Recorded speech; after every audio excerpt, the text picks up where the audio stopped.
cet après-midi, c'est un autre aspect. On rend les conclusions de 2 think tanks de la montagne. On a réfléchi sur 2 problématiques. Une première problématique qui est la transmission des entreprises pastorales en montagne, notamment toutes les activités en alpage pour éviter que la forêt reprenne la place des alpages. Et le deuxième think tank, lui, s'est penché sur les réseaux de secours radio associative en montagne, puisqu'aujourd'hui tous les réseaux qu'on utilise pour les secours, notamment dans les Alpes, sont des réseaux associatifs. C'est notamment de s'occuper de la transmission des exploitations agricoles de montagne, qui représente une difficulté dans les massifs des Pyrénées et des Alpes, et le massif central aussi, et sur les montagnes françaises. On est parti du constat que sur notre secteur, nos vallées bernaises, sur 300 exploitations, 50% d'entre elles n'ont pas de repreneurs connus.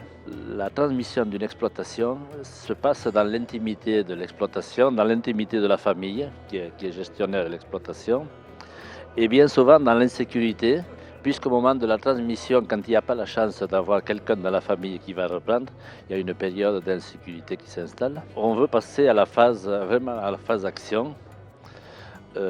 Comment on met en relation celui qui va céder son exploitation, qui doit arrêter, qui va tout simplement prendre sa retraite, et celui qui a plein d'envie, qui a un projet, mais à qui on ne fait pas forcément confiance. Est-ce qu'il va savoir? Est-ce qu'il est de confiance? Est-ce que les banques vont suivre? On est dans l'insécurité.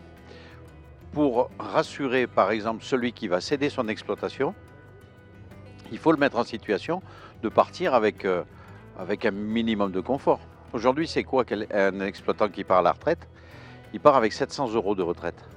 Donc, comment voulez-vous vivre avec 700 €? Moi, je me suis préoccupé principalement du think tank lié au réseau associatif du secours en montagne, qui est une spécificité de notre organisation du secours dans l'arc alpin et chez nos amis pyrénéens, qui est d'avoir la chance de disposer de ce réseau d'alerte et d'organisation des secours en montagne qui se déploie sur l'ensemble de l'arc alpin, et particulièrement en Savoie avec le réseau Sécurité Vanoise. Finalement, 40 ans après la création de ces réseaux associatifs, de la façon dont ils vivaient, comment ils étaient ressentis, quelle était leur pérennité sur le long terme. Le réseau, il a 2 fonctions.